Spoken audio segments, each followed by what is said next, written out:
اللہ کے نبی نے ایک بار رمضان مبارک کا ذکر فرمایا اور پھر رمضان کے فضائل کو آپ نے فرمایا شہر کتب اللہ علیکم صیامہ وسننت لکم قیامہ۔ رمضان کا مہینہ وہ ہے کہ جس کے روزے اللہ نے تم پر فرض کیے ہیں، اللہ نے تم پر لازم قرار دیے ہیں، اور سننت لکم قیامہ، میں نے رمضان کا قیام تمہارے لیے سنت قرار دیا ہے۔ نہیں، روزہ فرض ہے، تراویح سنت ہے، تو تمہارے اوپر دو کام لازم کیے گئے، نہیں روزہ فرض ہے اور جو قیام ہے رات کا وہ تمہارے لیے سنت ہے۔ فمن صامہ وقامہ ایمانا واحتسابا، میرے آقا فرماتے ہیں کہ جو شخص روزہ رکھے، بھوک پیاس کو برداشت کرے اور رات کا قیام کرے ایمانا واحتسابا، اللہ سے ثواب کو طلب کرتے ہوئے، اللہ کی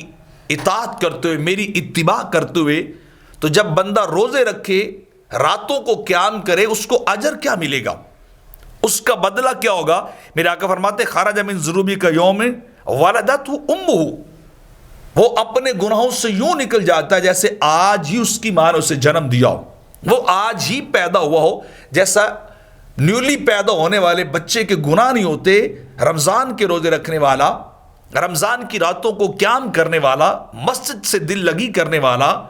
دنیا کی لذتوں کو چھوڑ دینے والا بھی ایسے ہی ہو جاتا ہے کہ اللہ اس کے سارے گناہوں کو بخش دیتا ہے، جتنے بھی گناہ ہوتے ہیں ختم ہو جاتے ہیں، اور رمضان جب گزر جاتا ہے تو وہ ایسے ہی ہو جاتا ہے جیسے اس کے نامہ اعمال میں کسی طرح کا کوئی گناہ ہے ہی نہیں،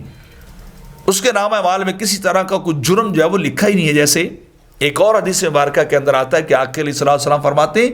ایک رمضان سے لے کر دوسرا رمضان بندے کے گناہوں کا کفارہ ہے۔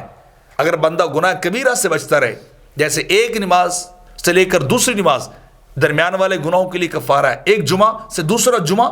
درمیان والے گناہوں کے لیے کفارہ ہے، تو اسی طرح رمضان بھی ہے۔ تو جب رمضان شروع ہوتا ہے، انسان روزے رکھتا ہے، قیام کرتا ہے، تو اللہ اس کے گناہوں کو بخش دیتا ہے، گناہوں کو اللہ ختم کر دیتا ہے، اور انسان گناہوں سے پاک ہو جاتا ہے۔